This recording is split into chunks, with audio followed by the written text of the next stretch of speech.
Қайырлы күн баршаларыңызға. Біздің YouTube арнасындағы Түлкібас медиа студиясының қымбатты көрермендері, сіздермен қайтадан қауышқанымызға өте қуаныштымыз.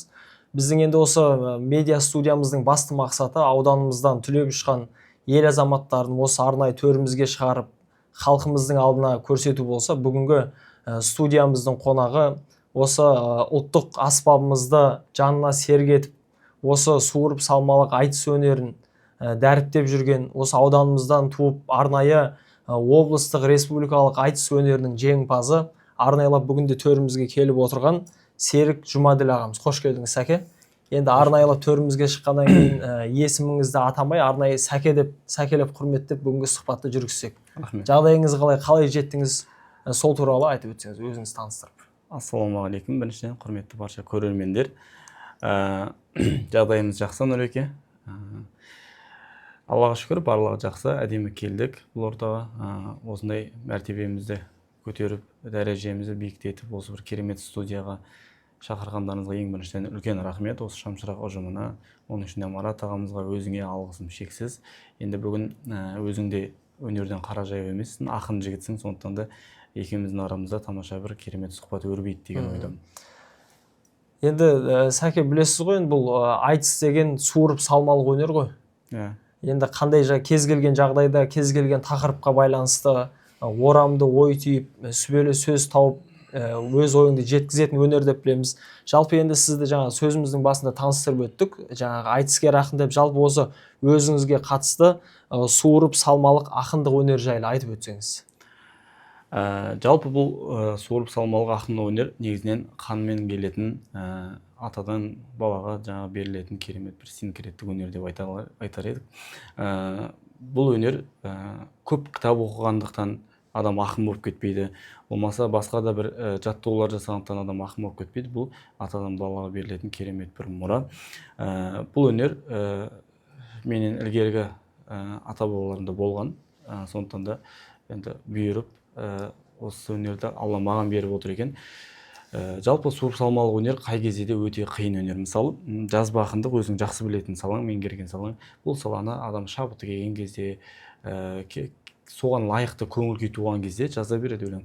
Бірақ суырып салмалық өнер бұл қаншама елдің алдында кейбір адамдар екі ауыз сөздің басын құра алмай жатқан кезде сен керемет өлеңмен қарсыласқа жауап беруің керек. Сол жерде болған түрлі жағдаяттарға байланысты жыр шумақтарын құрап, сахнада елге ұсынып, оны өтімді, көрнекті етіп жеткізу бұл ақынның шеберлігі деп ойлаймын. Сондықтан да суырып салмалық өнер қай кезде де өте қиын өнердің бірі, бірақ өте жоғары бағаланған. Мысалы, бізде тарихымызда Сүйінбай атамыз осы салада өте үлкен еңбек сіңірген, яғни Сүйінбай бабамыздың қырғыздың ақыны қатарғанмен айтысын айтуымызға болады. Керемет өнердің бірі.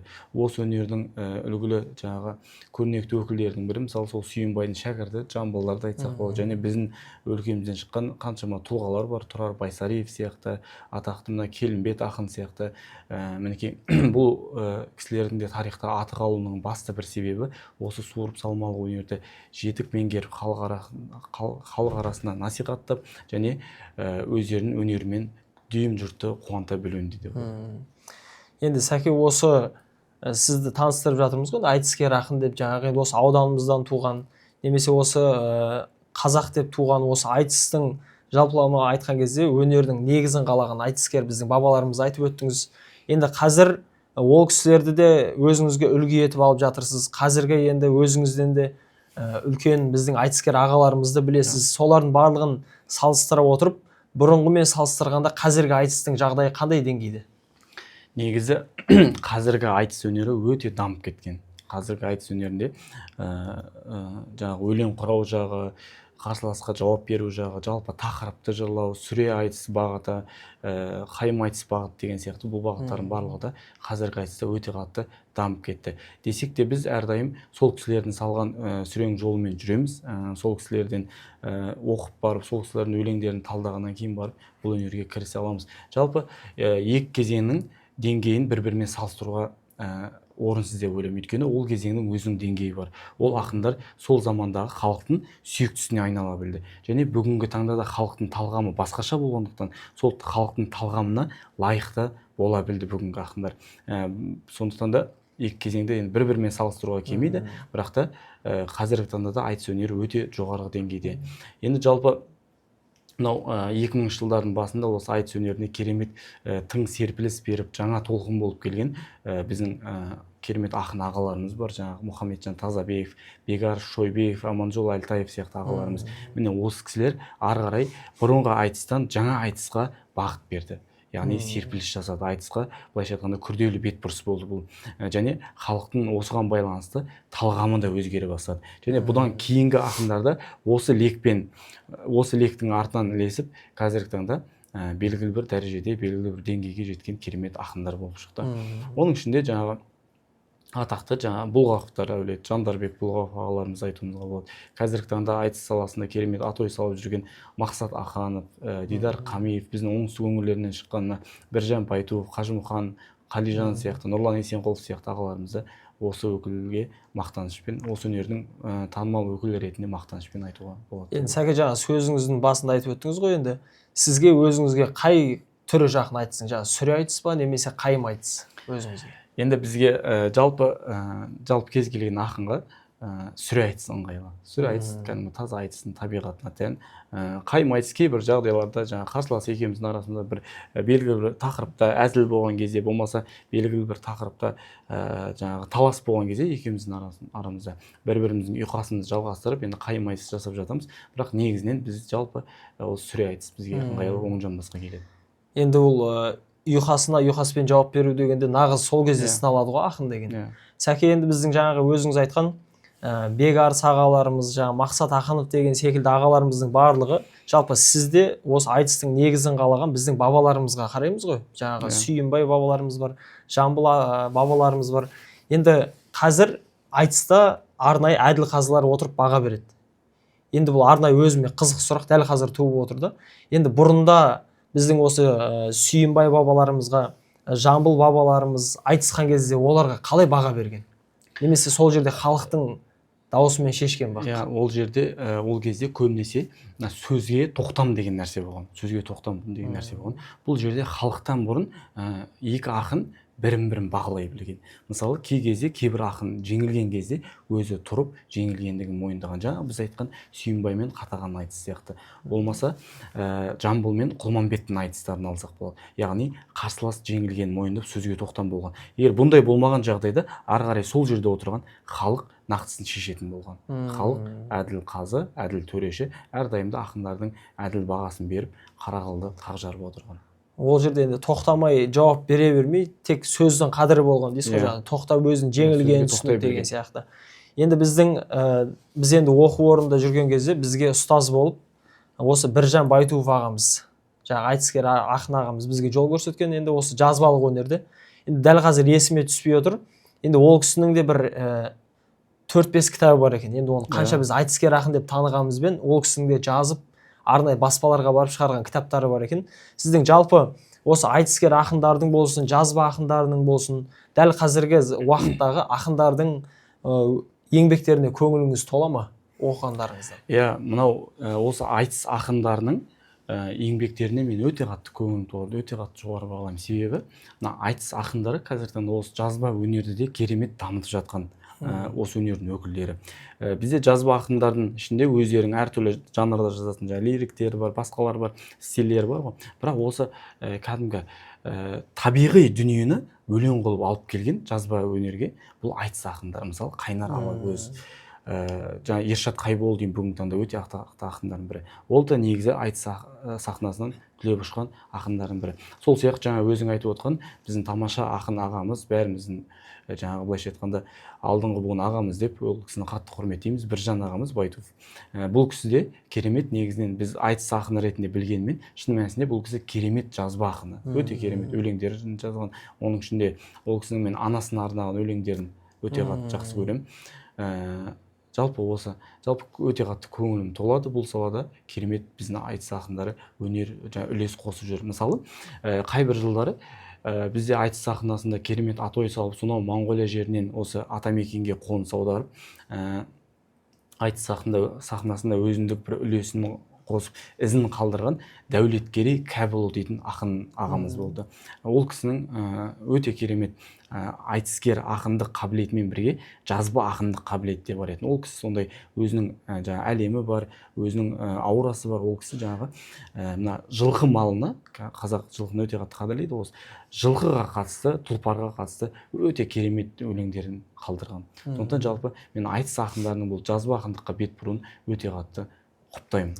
Енді біз нақты өнерді білетін, өнерді түсінетін адамдар ғана осының айырмасын айырып түсіне алады ғой. Мысалы, жазба ақынның өнерін, айтыскерлердің деген секілді.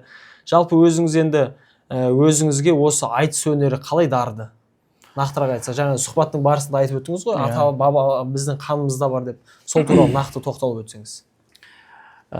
Енді қалай дарығандығы былай айтсақ болады. Енді жалпы менің өзімнің жаңағы аталарым жалпы өте сөзге шешен, жаңағы ат сүрінгенше ақыл таба алатын кісілер деп айтар едім. Сонымен қатар нағашыларым жақта бұлар мынандай әнге, жалпы осы домбыра өнеріне өте төселген, сондай жетік меңгерген азаматтар, азаматшалар. Сондықтан да енді осы екі жақтан маған осы өнер дарыды деп айтар едім. Осы арнайы аспапты меңгеру нағашыларыңыздан, ал осы сөз құрау, осы арнайы осы өнердің негізі өзіңіздің қаныңыздан келген нәрсе ғой. Енді біздің осы қазір біз сізді құрметті төрімізге шығарып отырмыз. Енді бірақ бұрында бұндай студия болмаған, бірақ сіздің алдыңызда осы ауданымыздан республикалық деңгейге дейін шыққан біздің Тұрар, Келімбет, Белгібай, Аспандияр сынды ақындарымыз бар.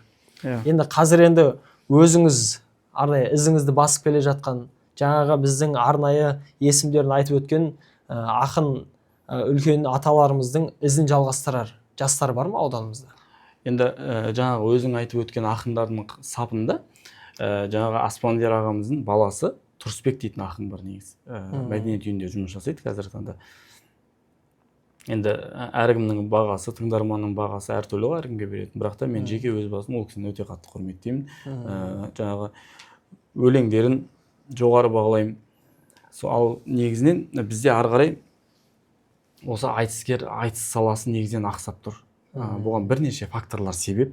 Бізде бұл өнермен тыңғылықты айналысатын адамның былайша айтқанда жоқтың қасы. Бұл кезінде Мархабат ағамыздың көзі тірісі кезінде, мына аудан әкімі ол кезде Нұрлан Байғұт ағамыз болып тұрған кезінде, яғни сол кісінің баласы, бұл саланы қолға алып, Шымкенттен атақты Қалижан Білдашев, Нұрлыбек Мейірманов сияқты ақындарды шығарған Сәбит Әбдіхалықов дейтін біздің ағамызды алып келген болатын осы ауданға.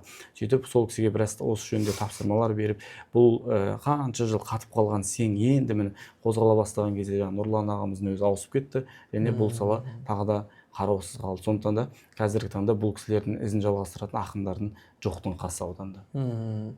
Бірақ енді үлкен аудан болғаннан кейін ондай жастардың, ондай балалардың болмай қалуы мүмкін емес қой.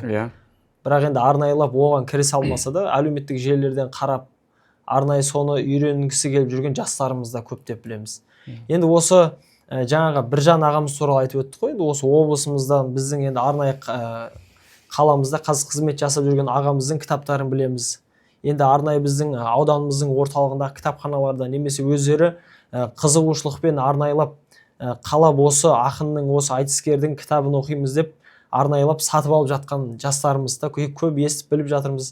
Енді Сәке, сіз енді арнайылап сізді айтыскер деп танысақ та, кейде бір жазатын сәттер болады ғой, өлеңді бір арнайылап осы қағаз бетіне түсіремін деп. Сондай өлеңдеріңіздің барлығын жинап, басын құрап, бір кітап қылып басып шығару ойыңызда бар ма алдағы уақытта?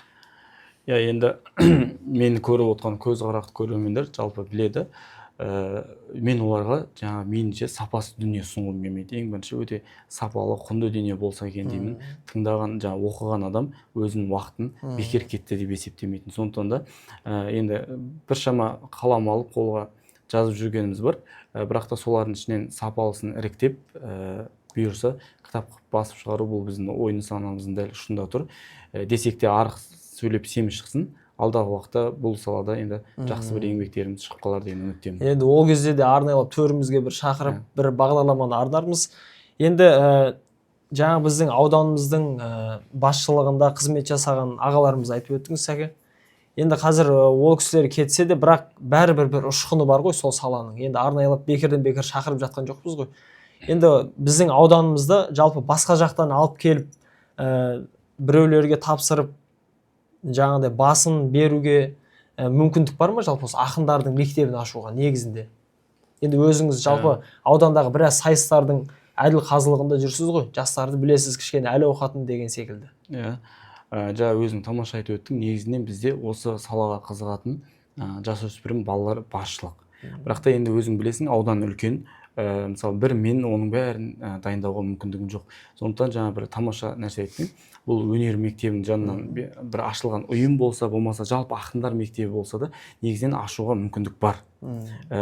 Яғни бұны ашу біздің қолымызда емес, бұл жаңа мемлекеттің қолында. Бірақ та енді бұны ашқаннан кейін ол кісілер егер ойланатын болса, бұған біз бала таба аламыз ба, жаңағы ақындық өнерге машықтандыра аламыз ба балалар десе, әлбетте біздің ауданда керемет балалар өсіп келе жатыр негізінен. Мен осы аудандық жаңағы қазақ тілі пәнінің мұғалімі болғандықтан, біріншіден және шығармашылық топтың мүшесі болғандықтан, бірнеше сайыстарда көріп тұрамын. Біздің ауданымызда кәдімгі жасындай жарқырап келе жатқан балалар бар. Енді тек қана оларға дұрыс бағдар беріп, жаңағы айтыс сахнасына шығару, ол негізінен біздің міндетіміз болу керек. Енді бұл салада жалпы біз облыстың тәжірибесін қарайтын болсақ, жалпы бізде облыста кезінде Әселхан Қалбеков апаларымыз жаңағы Отырардан, яғни Шәуілдерден керемет ақындар мектебін ашқан. Бүгінгі таңда айтыста әлі күнге шейін атой салып, кеше ғана республикадан бас жүлдені алып келген біздің Бекарыс ағамыз негізі осы мектептің өкілі. Осы мектептің өкілі. Сонымен қатар бұл Әселхан Қалбеков апамыз бірнеше талантты жаңағы қыздарды да шығарды. Маржан апамыз болсын, Карима Оралова, Анар Жаппарқұлова сияқты, Ақмарал Леубаева сияқты осы тамаша айтыскер ақындарды сол кезде қазақ сахнасында әйел кісілердің ішінде міне атой салған осы кісілер болды. Және ең қуантарлығы бұл кісілердің барлығы да біздің оңтүстік өңірден еді. Яғни бұл жерде әсер еткен нәрсе не? Әсер еткен нәрсе бұл ақындар мектебі. Қазір бізде осы ақындар мектебі өте жоқтың қасы. Бізде мен білуімше Шымкент қаласында 2 мектепте осы өнер өте қатты жаңағы қолға алынған, керемет көңіл бөлінген. Бұл жаңағы Батырбек Өтеп атындағы өнер мектебі Шымкентте, Теріскей мөлтек аудандағы, және де мына жаңағы Біржан ағаларымыз басқарып жатқан Қаратау мектебінде осы өнер қолға алынған. Бірақ та мына аудандарда бұл өнер мектептерінің жандарында кейбір аудандарда ғана арнайы бөлім ашылып, штат берілгендіктен жұмыс жасап жатыр. Мысалы Түркістанда Тұрар ағамыз бастаған, Тұрар Телеулиев ағамыз директорлық қызметін атқарып, керемет бір ақындар дайындап жатқан мектеп бар Түркістан қаласында да. Сол сияқты кейбір аудандарда бар. Қай ауданда бұл ақындар мектебі болмаса, ақындар айтысына жаңағы ақындыққа баулайтын штат ашылған, сол ауданнан тамаша ақындар өсіп шығып жатыр. Бұны біз мақтана айтамыз. Біздің ауданда өкінішке орай бұл сала әлі күнге шейін ақсап келе жатыр. Бұны бірнеше жаңағы маңызды жиындарда, жиналыстарда айтылған болатын. Жаңағы Тұрысбек ағаларымыз бас көтеріп осы мәселені билікке жеткізген. Енді бірақ та нақты іс болмағаннан кейін бұл сала бізде әлі күнге шейін ақсап келе жатыр. Енді осы кезінде біздің бабаларымыздың, жаңағы алғаш мектеп ашқан бабаларымыздың арқасында жаңағы әріп танып, солай біздің неше түрлі ғұлама ғалым бабаларымызда өмірге келіп, сол кісілердің салған ізімен келе жатырмыз ғой, хат танып, біліп деген секілді. Енді қазір ауданымызда білесіз ғой, арнайы жекеменшік мектептер де ашылып келе жатыр, жайлап осы ауданның төрінде де ашылып жатыр. Енді алдағы уақытта айтыскерлердің де арнайы осы ақындар дәріптейтін мектептер ашылады деген ойдамыз Сәке. Енді үміттемін. Біздің осы арнайы өзімізге ғана қатысты сұрақтар болып жатыр ғой Сәке. Енді жалпы осы руханият саласын дамытуда осы қандай жолдары бар деп ойлайсыз? Осы басқа жаққа көз жүгіртпей ақ қояйық, осы ауданымыздың төрінде қолға алатын қандай дамытудың жолдары бар? Біз егер руханият саласын нақты дамытқымыз келсе, біз ең біріншіден бізден ілгері өткен мысалы ақын жыршылардың еңбектерін тек сыртқы формасынан емес, ол кісілер нақты не айтты, халыққа не айтқысы келіп жатыр, осы нәрсені келешек жастарға, өскелең ұрпаққа дәріптей білуіміз керек.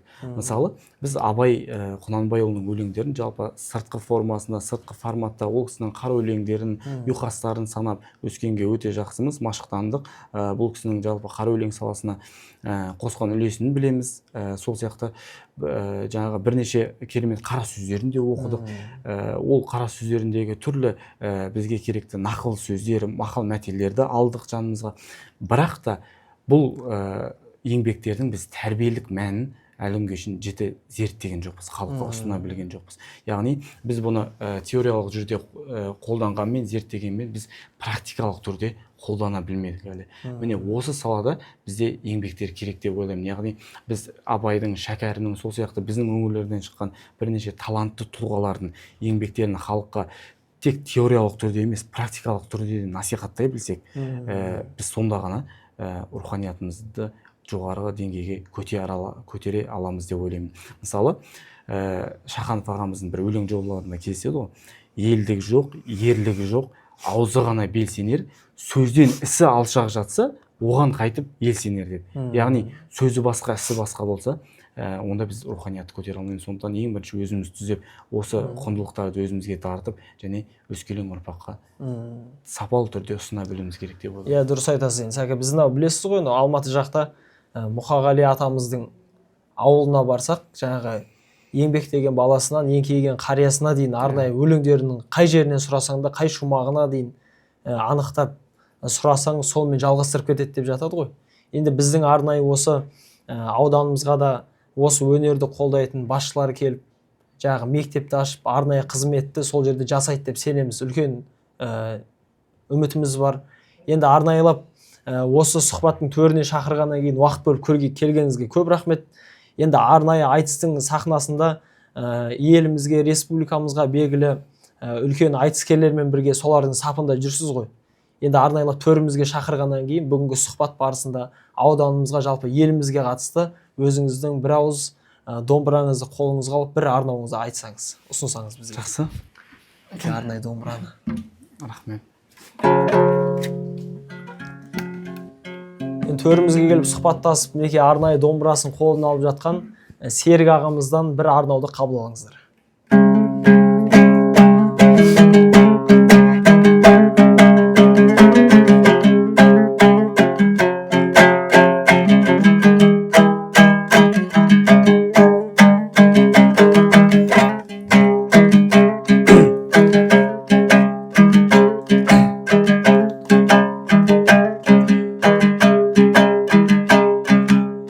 Бір едім айтыстағы өнерлелдің, ел қолдаса мен қалай төмендермін.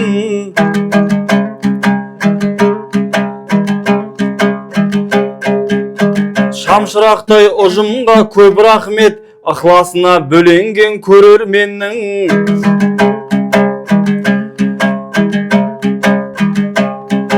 Дәл бүгін керемет бір сұхбат болып, мағыналы ойларға кенелген күн.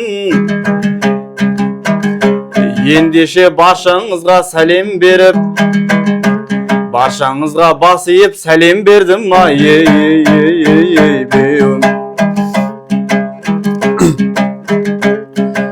Түлкібас Әлмисақтан ұлы Дамет талай текті дарынды шығарған ет. Осы жерден түлеген әрбір перзент бағына туған елдің ұландары ет. Кешегі тұрарларды кім білмейді, кәдімгі шыңға біткен шынарлар ет. Келім бетпен аспан дер ақындарым, айтыста қолдарына туалған ет. Батырда ақында бар Түлкібасым, шоқтығың өзгелерден тұрау бөлек. Бұл жерден кім шықты деп сұрағанша, кім шықпады екен деп сұрау керек.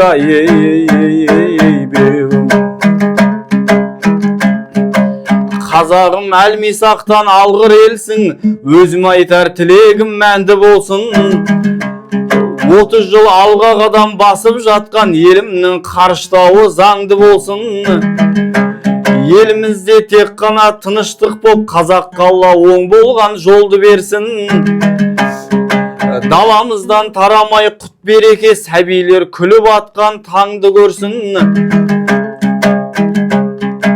алты құрлық таңғалып қарайтындай, алталашым бірлігің мәңгі болсын ай, Рахмет Сәке, сізге үлкен алғыс білдіреміз. Арнайлап төрімізге келіп сұхбаттасып, былайша айтқанда қызметіңіздің арасында уақыт тауып келгеніңізге үлкен алғыс білдіреміз. Енді жаңағы сұхбатымыздың барысында айтып өттік, алдағы уақытта жаңағы өзіңізді жазба өнерде де бір бой көрсетіп, арнайлап төрімізге келіп, сол кітабыңыздың тұсаукесеріне де жетуді тілейміз. Енді арнайлап төрімізге келіп, Келімбет, жаңағы Тұрысбек, Аспандияр сынды біздің үлкен ақындарымызды, көшбасшыларымызды тіліне тиек етіп келген сізге, біздің осы Бекарыс ағаларымыздың, осы алтын домбыраның иегерлері болған Мұхтар ағаларымыздың, онымен қоса осы еліміздің маңдайына біткен Сүйінбай Жамбыл бабаларымыздың жолын берсін деп тілейміз. Рахмет сізге, көп рахмет. Рахмет үлкен баршаларыңызға. Рахмет, қош, сау болыңыздар. Рахмет.